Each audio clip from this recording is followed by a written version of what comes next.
উলামায়ে কেরামদেরকে নবীদের ওয়ারিস বানিয়েছেন, কোন সম্পদের ওয়ারিস বানান নাই, দেশের ওয়ারিস বানান নাই, বরঞ্চ ইলমের ওয়ারিস বানিয়েছেন। যে দুনিয়া যতদিন থাকবে কোরআনের ইলম উলামায়ে কেরামদের কাছে থাকবে।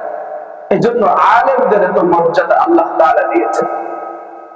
সে আলেমদের সম্পর্কে আল্লাহ নবী সাল্লাল্লাহু আলাইহি ওয়াসাল্লাম বলেছেন, লাইসা মিন উম্মতি ليس من أمتي من لم يحل صغيرنا من لم يحل كبيرنا ويرحم صغيرنا ويعرف بعالمنا حقه। আল্লাহ রাসূল সাল্লাল্লাহু আলাইহি ওয়াসাল্লাম বলেন, ওই সমস্ত মানুষগুলো আমার উম্মতের অন্তর্ভুক্ত না যারা ছোটকে স্নেহ করে না, বড়কে ভালোবাসে না, এবং উলামায়ে কেরামের হক যারা বুঝে না, আলেমদের হক যারা বুঝে না, আলেমদের মর্যাদা যারা করতে জানে না। আল্লাহ নবী ধমক দিয়ে বলতেছেন, তোমরা আলেমদের হক বুঝো না, আলেমদের মর্যাদা বুঝো না, তোমরা আমার নবী আমি উম্মতের অন্তর্ভুক্ত তোমরা হতে পারবে না। কত বড় ধমক দিচ্ছেন। আলেমের মর্যাদা হাদিসের মধ্যে এসেছে, ইন্নাল মালাইকাতা লা তাদহু আজনিহাতান লিতালিবিল ইলম রিদান লিতালিবিল ইলম। যে তালিবুল ইলম যারা ইলম অর্জন করে তাদের পায়ের পাখার নিচে হাদিসের দৃষ্টিতে তাকাইলে যে পায়ের নিচে ফেরেশতারা তাদের পাখাগুলো মুছায়। সুবহানাল্লাহ, এত মর্যাদা দিয়েছেন। ইয়াকুব নানতি রাহমাতুল্লাহি আলাইহি অনেক বড় বুজুর্গ ছিলেন, মারিফাতের অনেক জ্ঞান তিনি হাসিল করেছেন। ইয়াকুব নানতি রাহমাতুল্লাহি আলাইহি তিনি মাদ্রাসায় পড়াচ্ছিলেন। ওই সময় বৃষ্টি হচ্ছে, তো বৃষ্টির মধ্যে সমস্ত ছাত্ররা এদিক সেদিক, কেউ বই খাতা গোছানোর জন্য ব্যস্ত, কেউ কাপড় চোপড় নিয়ে ব্যস্ত। ইয়াকুব নানতি রাহমাতুল্লাহি আলাইহি শিক্ষক তিনি কি করেছেন, আস্তে করে মাদ্রাসা থেকে বের হয়ে নিজের কাঁধের মধ্যে যে রুমালটা ছিল রুমালটা বিছায়া ছাত্রদের জুতাগুলো এক একটা করে গাঁথি বাইন্দা এবং মাথার মধ্যে উঠায় মাদ্রাসার অফিসের মধ্যে গেছে। হুজুররা সবাই তাকায় যায়, হায় কি অবস্থা, বড় হুজুর যুগ শ্রেষ্ঠ আলেম তিনি জুতার গাঁথি দিয়েছেন। তো বললেন, হুজুর আপনি এই কাজটা কেন করলেন? আপনি তো আমাদেরকে বলতে পারতেন, ছাত্রদেরকে বলতে পারতেন, আপনি জুতা ও গাঁথিটা মাথায় নিলেন। ইয়াকুব নানতি রাহমাতুল্লাহি আলাইহি তিনি বলতেছেন, আরে হাদিসের মধ্যে এসেছে ফেরেশতারা তো ছাত্রদের তালিবে ইলমের পায়ের নিচের মধ্যে নূরের ডানা তারা বিছায়া দেয়।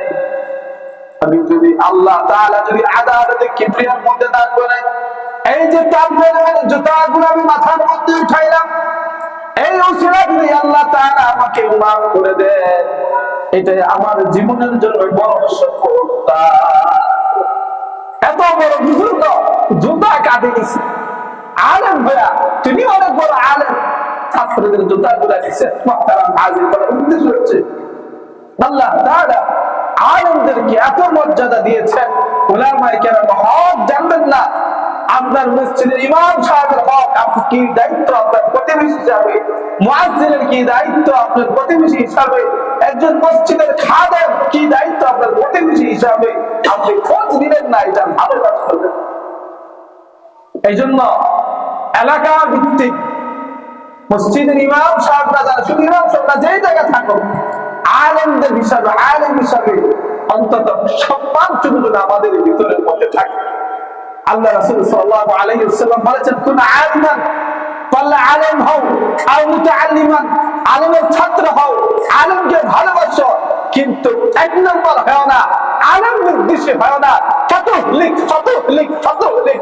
তিনবার বলেছে যে ফতহ হলে আলেমদের বিরোধিতা করবা, দুনিয়াও যাবে আখিরাতেও যাবে, আলেমদের বিরোধিতা করবা।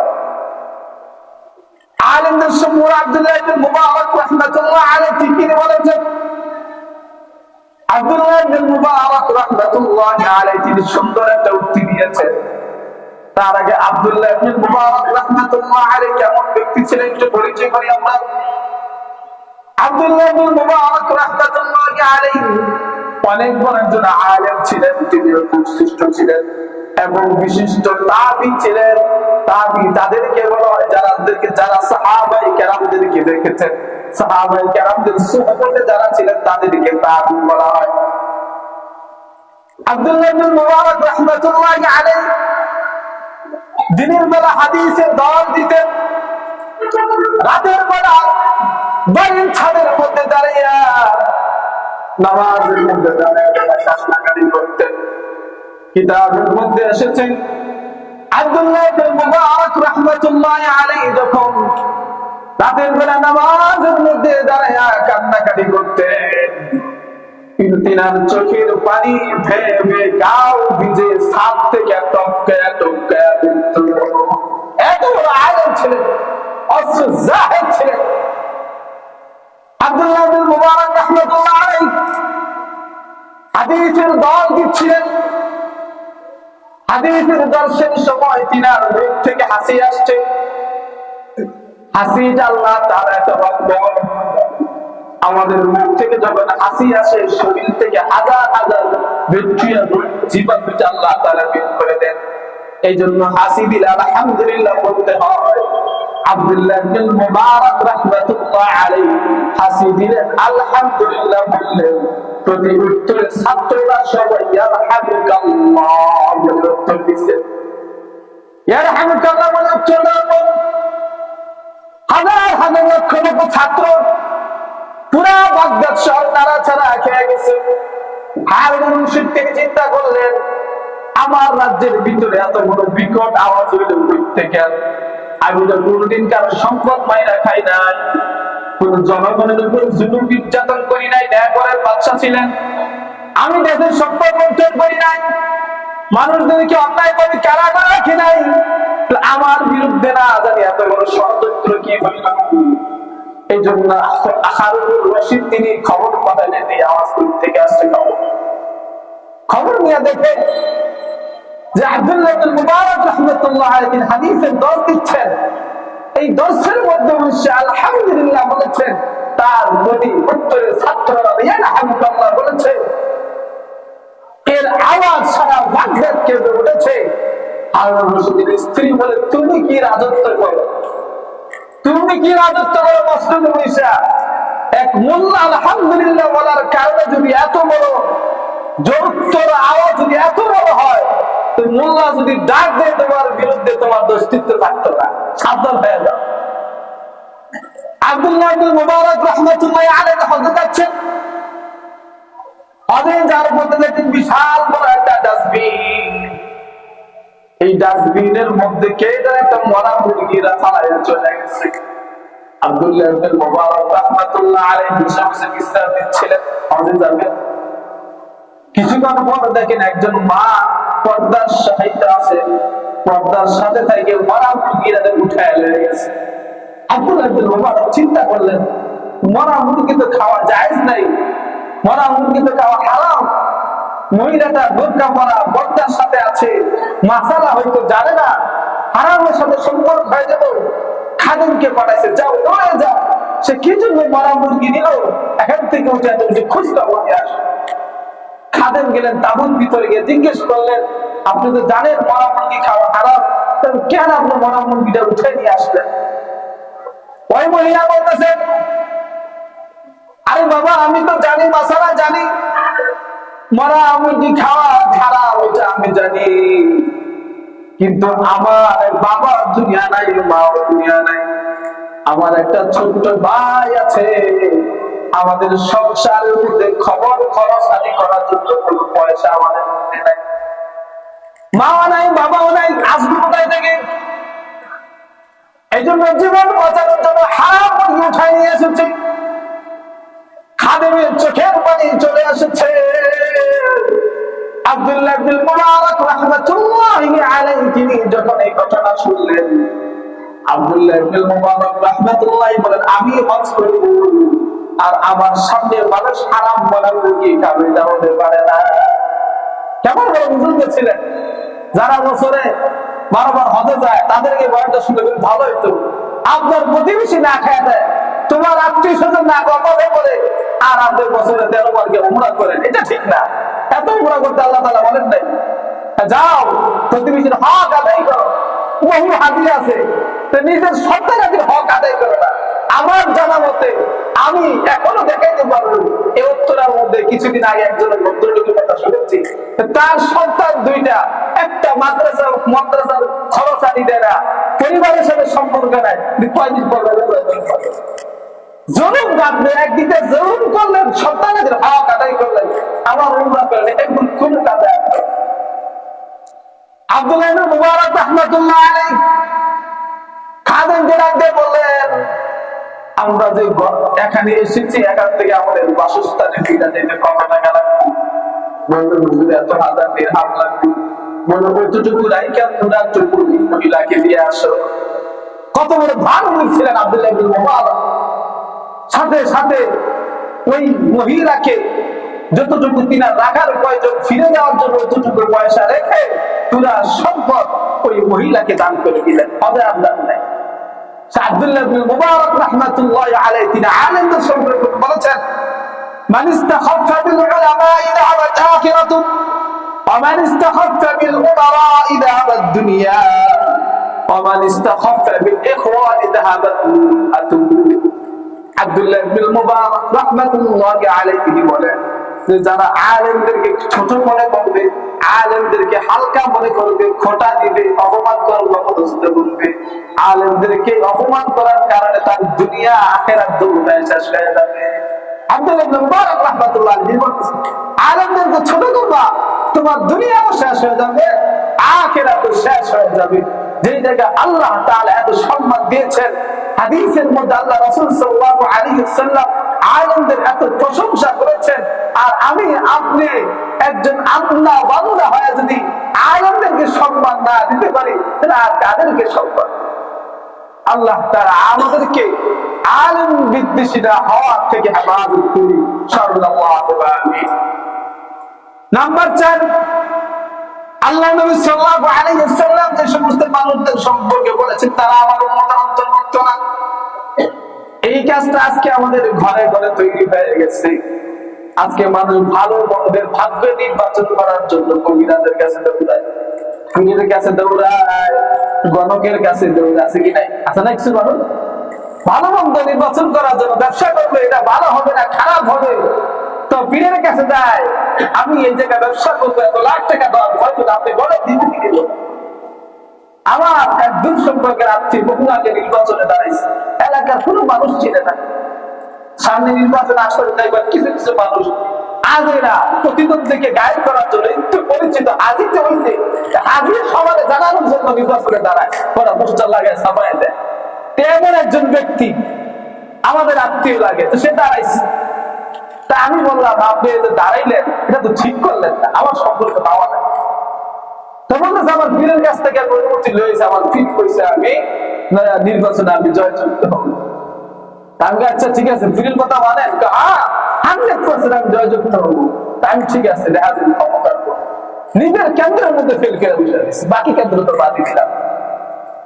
এই জন্য কিছু মানুষ আছে ভাগ্যের ভালো মতো যাচাই করার জন্য আল্লাহ রাসূল সাল্লাল্লাহু আলাইহি ওয়াসাল্লাম পদ্ধতি শিখাই দিয়েছেন যে তোমরা যখন কোনো কাজ করো, যখন কোন কাজ করো সর্বপ্রথম ইস্তেখারা নামাজ পড়ো, আল্লাহ তাআলার কাছে সাহায্য চাও, তারপরে মাঠের মধ্যে নামো। আর আমরা সে ঈমান থেকে, সে আদর্শ থেকে সরে গিয়ে পীরের দরবারে যাই। বিদেশে যাবে, তো বিদেশে গেলে ভালো হবে কিনা এই জন্য পীরের কাছে যায়, গণকের কাছে যায়, ভাগ্যের ভালো মন্দ নির্বাচন করার জন্য পাখি উড়ায়। আল্লাহ রাসূল সাল্লাল্লাহু আলাইহি ওয়াসাল্লাম বলেন, লা ইয়ারদ্দু তাকদীর ইল্লা বিদুআ, যে ভাগ্য তাকদীর এটা কখনো পরিবর্তন হয় না ইল্লা বিদুআ, দোয়া ব্যতীত। তোমার ভাগ্যের পরিবর্তন হতে পারে একবার দোয়ার মাধ্যমে, কারণ মুসলমানের দোয়া হচ্ছে সবচেয়ে বড় অস্ত্র। আর দোয়া সিলাহুল মুমিন, মুমিনের সবচেয়ে বড় অস্ত্র দোয়া, চোখের পানি। আজকে দেখেন মুসলমানদের ধ্যান করুন, এত বছর মুসলমানদের কান্নাকাটি হাজার ছিল, আজকে মুসলমান দেশ বলে একের পর এক বিজয়ের পথে কাটারা উঠছে। সুবহানাল্লাহ। ফিলিস্তিনের মুসলমানরা আজকে প্রায় বিজয়ের পথে, সিরিয়ার মুসলমানরা বিজয় অর্জন করেছেন। বাশার আল আসাদ এই কুখ্যাত জালেম 5 লক্ষ মুসলমানকে হত্যা করেছিল। একজন শিশু বাচ্চা ছিল, যে বাচ্চাটাকে গুলি করতে করে মুখটা ঝাঁঝরা ঝাঁঝরা করে ফেলেছে। 8 ডিসেম্বর এই কথাটা খুব ভালো প্রচারিত হয়েছে। এই কথা আমরা অনেক আগে আমি শুনেছিলাম। ওই শিশু বাচ্চা তখন বলেছিল যে আমি আজকে দুনিয়া থেকে চলে যাচ্ছি কাফেরদের আক্রমণে, কিন্তু আমি সব কিছু আল্লাহ তাআলাকে বলে দিব। ঠিক আজকে সে বাশার আল আসাদ তার ক্ষমতায় অস্তিত্ব টিকতে পারে নাই। এটাই প্রমাণ করে পৃথিবীর মধ্যে যেই বাদশা আসবে, যেই যত জুলুম নির্যাতন করবে, তার পথে আল্লাহ তাআলা তত ক্ষুদ্র সংখ্যা দ্বারা ছোট্ট মাখলুকাত দিয়ে আল্লাহ তাআলা তার পরাজিত করবে। বিশ্বের মধ্যে যতগুলো জালেম বাদশা এই পর্যন্ত এসেছিল, তাদের ইতিহাস যদি পড়েন, যখন ক্ষমতায় বসেছে, চেয়ারের মধ্যে বসেছে, মনে করেছে মানুষ তাকে আর নামাবার মতো কেউ নাই, কেউ থাকবে না। ফেরাউন নিজেকে খোদা দাবি করেছিল। বনি ইসরাঈলরা মুসা আলাইহিস সালামকে বলেছিল, দান আপনি আপনার রবকে ফেরাউনকে শান্ত করেন, আমরা এখানে বসে থাকি। মুসলমান বলেছে, কিন্তু আল্লাহ তাআলা সেই ফেরাউনকে যেই নদীর মধ্যে তার হাঁটু আমার পানি হতো, সেই জায়গা তার কাদা মাটি খাওয়ায় তার আল্লাহ তাআলা তার দুনিয়া থেকে বিদায় দিয়েছে। নমরুদের ইতিহাস সবাই জানেন, কারুনের ইতিহাস সবাই জানেন।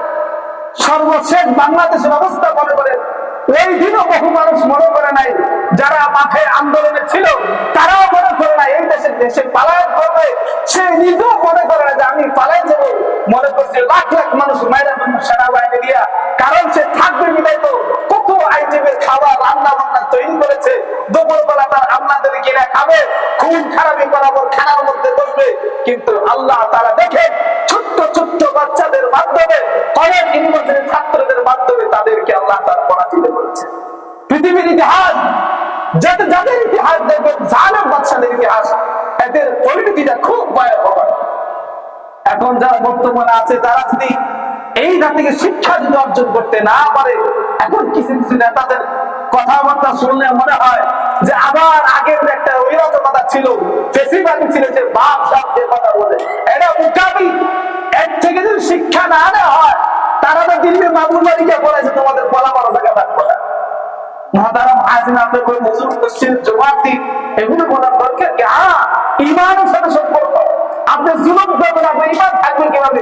দেশের সম্পদ নষ্ট করবে, ইমান থাকবে কিভাবে? জনগণের অধিকার সম্পর্কে জানবেন না, ইমান থাকবে কিভাবে? ইমানের সাথে সম্পর্ক। আল্লাহ তাআলা আমাদেরকে এই ধরনের কথা জালেম জুলুম থেকে আল্লাহ তাআলা আমাদেরকে হেফাজত করুন।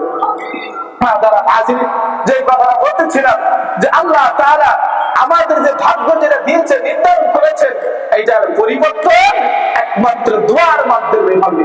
এই জন্য রাসূল কারীম সাল্লাল্লাহু আলাইহি ওয়াসাল্লাম বলেছেন, লাইসা মিন্না মান তাতায়্যারা তুতায়্যারা লাকুম আও তাকাজ্জানা আও তুকফিনা আও সাহারা সাহারা লাকুম ওয়া মান আতা কাকিলান ফাসাদ্দাকা বিমা ইয়াকুল ফাকাদ কাফারা বিমা উনজিলা আলা মুহাম্মাদ সাল্লাল্লাহু আলাইহি ওয়াসাল্লাম।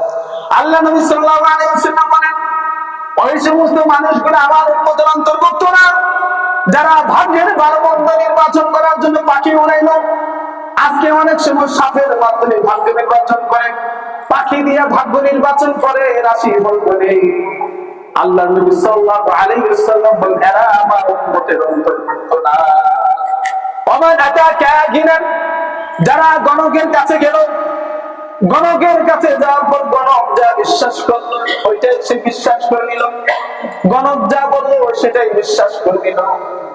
আল্লাহ নবী বলেন, এই ব্যক্তি মুহাম্মদ সাল্লাল্লাহু আলাইহি ওয়াসাল্লামের উপর যে কোরআন অবতীর্ণ হয়েছে, ইসলাম এসেছে, সেটাকে সে সরাসরি অস্বীকার করল। এইটাকে অবতীর্ণ করে সাথে সাথে ঈমান থেকে যে খারিজ হয়, ঈমান থাকবে। আল্লাহ রাসূল সাল্লাল্লাহু আলাইহি ওয়াসাল্লাম শ্রেণী মানুষ সম্পর্কে বলেছে, লাইসা মিন্না লাইসা মিন উম্মতি, যে কাজটা গুনাহের পর্যায়ে হয়, কবিরা গুনাহ হয়, তা বুঝা যাবে আল্লাহ রাসূল আমাদেরকে ধমক দিয়েছেন। আর যেই কাজটা শিরকের সাথে সম্পর্ক, তো বুঝা যাবে তার ঈমান চলে গেছে, নতুন করে আবার তার ঈমান আড়াল করতে হবে। আল্লাহ তাআলা আমাদেরকে এই ধরনের গণকের কথাগুলোকে বিশ্বাস করা থেকে হেফাজত করুন। কারণ তাকদীর, এটা নির্বাচন আমাদের জন্য আল্লাহ তাআলা আগে রেখেছেন। এখন যদি পরিবর্তন হয়, সেটা কিসের মাধ্যমে হবে? দোয়ার মাধ্যমে। কিসের মাধ্যমে হবে? দোয়ার মাধ্যমে হবে। আল কদরি ওয়া খায়রিহি ওয়া শাররিহি মিনাল্লাহি তাআলা। আমাদের তো ঈমান, এটা ভালো মন্দ যা কিছু আসবে কার পক্ষ থেকে? আল্লাহ তাআলার পক্ষ থেকে আসবে। নতুন করে বাবার কাছে গেলে তোমার ভাগ্যের পরিবর্তন হবে না, পীরের দরবারে গেলে ভাগ্যের পরিবর্তন হবে না, গণকের কাছে গেলে ভাগ্যের পরিবর্তন হবে না। অনেক মানুষ আছে জাদু করে, ব্ল্যাক ম্যাজিক করে। মা সন্তানের জন্য জাদু করে, কবিরাজের কাছে গিয়ে বলে আমার সন্তানটা বিয়ের পরে আমার কথা শুনে একটা তাবিজ দেন। স্ত্রীকে আবার এই কবিরাজের কাছে গিয়ে বলে আমার স্বামী যেন আমার কথায় শুনে, আমার কথায় উঠে আর বসে আমাকে একটা তাবিজ দেন। এই ধরনের কাজ কেউ খারাপের জন্য যায়, কেউ ভালোর জন্য যায়, কিন্তু উভয়টাই ঈমানের সাথে সাংঘর্ষিক। ঈমান থাকবে সে বুঝতে কাজ করতে। আল্লাহ তাআলা আমাদেরকে এই ধরনের কাজ থেকে হেফাজত করুন। আল্লাহুম্মা আমিন। 6 নম্বর আল্লাহ রাসূল সাল্লাল্লাহু আলাইহি ওয়াসাল্লাম বলেন লাইসা মিন্না মান তাশাব্বাহা বিগায়রিনা লা তাশাব্বাহু বিল ইয়াহুদ ওয়াল নাসারা। আল্লাহ রাসূল সাল্লাল্লাহু আলাইহি ওয়াসাল্লাম বলেন ওই সমস্ত মানুষগুলো আমার উম্মতের অন্তর্ভুক্ত না যারা নিজেদেরকে ইহুদি খ্রিস্টানদের সাথে সাদৃশ্য অবলম্বন করে। মুসলমানের সন্তান তো পোশাক পরবে, তার দাদা বাবুরা ইহুদি খ্রিস্টানরা যেভাবে তাদের পোশাক পরিধান করে সেইভাবে পোশাক পরিধান করে, মাথার চুল কাটবে। তো ইহুদি খ্রিস্টান যারা যারা সর্বদা মুসলমানদের বিরুদ্ধে কাজ করে, লিওনেল মেসি, রোনালদো, আর কিছু নাম আছে, এরা যেভাবে চুল কাটে, এরা যেভাবে পোশাক পরিধান করে, কিছু কিছু যুবক ভাইরা তাদের মতো হইতে চায়, তাদের মতো সাথে মুসলমানের সন্তান বুঝে না তার ঈমান কিভাবে চলে যাচ্ছে। লিওনেল মেসি ইসলামের কত বড় শত্রু, তার একটা ছবির মধ্যে দেখবেন টেটু আঁকা থাকে চক্ষু। ইলুমিনাতি একটা ধর্ম আছে, তারা চায় দাজ্জালের আদর্শ, দাজ্জালের ধর্মকে বাস্তবায়ন করতে। তারা তাদের আদর্শ হলো যে পৃথিবীর মধ্যে দাজ্জাল আবির্ভাব হবে, আমরা যারা দাজ্জালের অনুসারী হব, দাজ্জাল আমাদেরকে জান্নাতে নিয়ে যাবে, আমাদেরকে হেফাজত করবে। এই আদর্শ তারা বড় হয়। আর এই ধরনের কুখ্যাত নাস্তিক মুরতাদ একজন মানুষকে মুসলমানের সন্তানের ভাগে বসে সে কিভাবে চুল কাটবে এটা জায়গায় জায়গায় লেখা থাকে। কিছু কিছু সেলুনের মধ্যে লেখা দিতে ছবি দিয়ে রাখে, তাদের মধ্যে চুল কাটিং করে আমরা গাইতে। আল্লাহ তাআলা আমাদেরকে হেফাজত করুন। ইহুদি খ্রিস্টানদের সাদৃশ্য অবলম্বন করা যাবে না। মুসলমানের সন্তান আপনি ইহুদি খ্রিস্টানদের সাথে সাদৃশ্য অবলম্বন করবা, আর তোমার হাসর নাসর তাদের সাথে হবে। মান তাশাব্বাহা কওমুন তাকুয়া মিনহুম, যে যার সাথে সাদৃশ্য অবলম্বন করবে হাসরের ময়দানে আল্লাহ তাআলা তোমাকে তার সাথে উঠানো হবে। তুমি যদি তোমার জীবন চলার পথে আলেমের সাথে সম্পর্ক রাখো, মুসলিম ইমামের সাথে সম্পর্ক রাখো, মুয়াজ্জিনের সাথে সম্পর্ক রাখো, নেক পরের বাদশার সাথে সম্পর্ক রাখো, তোমার হাসরের নাসর তাদের সাথে হবে। আল্লাহ তাআলা আমাদেরকে ইহুদি খ্রিস্টানদের সাদৃশ্য থেকে অবলম্বন করা থেকে হেফাজত করুন। আল্লাহুম্মা আমিন। নাম্বার 7 আল্লাহ রাসূল সাল্লাল্লাহু আলাইহি ওয়াসাল্লাম বলেন লাইসা মিন্না মান তাশাব্বাহা বির-রিজালি মিনান নিসা ওয়ালা মান তাশাব্বাহা বিন-নিসাই মিনার রিজাল। আল্লাহ রাসূল সাল্লাল্লাহু আলাইহি ওয়াসাল্লাম বলেন ওই সমস্ত ব্যক্তিরা আমার উম্মতের অন্তর্ভুক্ত না যে সমস্ত পুরুষেরা নারীদের সাদৃশ্য অবলম্বন করে, যে সমস্ত নারীরা পুরুষের সাদৃশ্য অবলম্বন করে। আল্লাহর নবী বলেন সমস্ত নারী পুরুষেরা আমার উম্মতের অন্তর্ভুক্ত না। আজকে বহু মানুষ এমন আছে, পুরুষ মানুষ ব্যাগ পোশাক পরে দেখলে বলা হয় পুরুষ, জামা পরবে, টাকলির নিচে জামা পরিধান করবে, মুখের মধ্যে দাড়ি নাই, মুছ নাই, কিন্তু চুলগুলো লাগে মেয়েদের মতো বড় বড়, আছে কি নাই? অনেকে আবার তাজ্জাল হইতে চায়, পুরুষ থেকে মহিলা হইতে চায়। কিছুদিন আগে একটা হচ্ছে না এরকম একটা ঘটনা যে তাজ্জালটা হবে, সে পরিবর্তন হবে, মেয়ে হলে ছেলে হবে, ছেলে হবে মেয়ে হবে। আল্লাহ তাআলা মাফ করুন। এই জন্য আল্লাহ নবী বলেন যারা আমার উম্মতের অন্তর্ভুক্ত না। আল্লাহ রাসূল সাল্লাল্লাহু আলাইহি ওয়াসাল্লাম আরেক হাদিসের মধ্যে বর্ণনা করেন লাআনা রাসূলুল্লাহি সাল্লাল্লাহু আলাইহি ওয়াসাল্লাম ইয়ালবিসু লিবসাতাল মারআতি ওয়াল মারআতু তালবাসু লিবসাতার রাজুল আল্লাহ নবী সাল্লাল্লাহু আলাইহি ওয়াসাল্লাম এই সমস্ত ব্যক্তিদের উপর লানত দিয়েছেন। চারটি কথা আল্লাহ নবীর উপর নির্যাতন হয়, জুলুম হয়, তবে তারপর মধ্যে জন্য লানত দেয়। তারপর ময়দানে আল্লাহ নবী ইসলামের দাওয়াত দেওয়ার কারণে নবীজি সাল্লাল্লাহু আলাইহি ওয়াসাল্লামের উপর এমনভাবে পাথর নিক্ষেপ করা হয়েছিল, আল্লাহ নবীর গায়ে থেকে গায়ে মোবারক থেকে রক্ত বের হয়ে গেছে। জিবরাইল আমিন এসে বলতেছেন, ইয়া রাসূলুল্লাহ, পয়গম্বর আপনি যদি আমাকে অনুমতি দেন। আল্লাহ তাআলা জিবরাইল আমিনকে 600 ডানা দান করেছিলেন।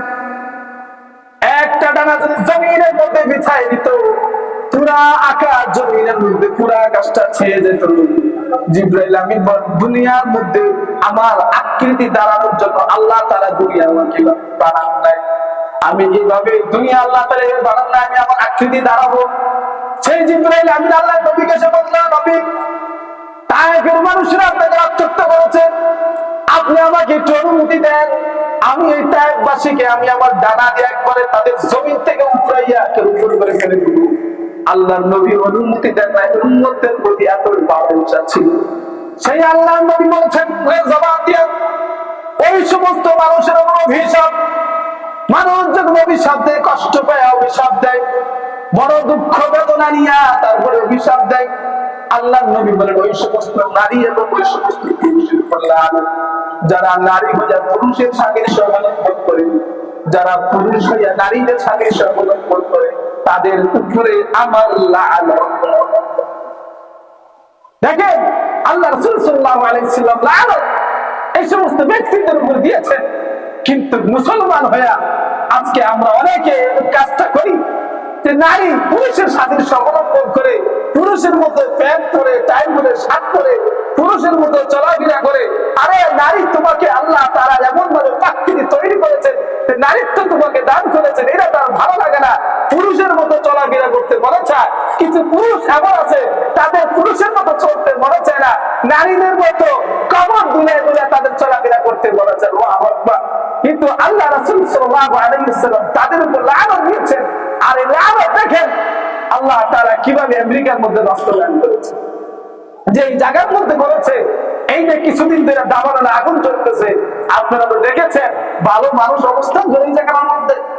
হলিউডের খারাপ সিনেমা যত নর্তকী আছে, জেনা বেচারে ছয়রা, মদ্যপান, খারাপদের সর্বোচ্চ যারা করতে পারে, সবগুলো যে জায়গায় একসাথে থাকে, আল্লাহ তাআলা এমন ভাবে ধরছেন, পুরো একটাকে ছাই করে দিয়েছে।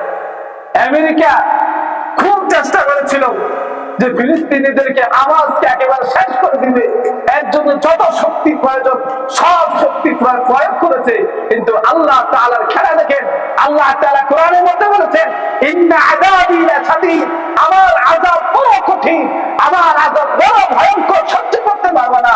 আল্লাহ তাআলা এমন চমক দেখাইছেন, বাংলাদেশে আগুন লাগছে দেখছিলাম, হেলিকপ্টার দিয়ে বালতি দিয়ে ভূমিকম্প দিয়ে পানি ফালাইছিল, আর তারা সাগর থেকে হাজার হাজার টন একসাথে শত শত বিমান লাগাইছে আগুন নিবানোর জন্য, তারপরেও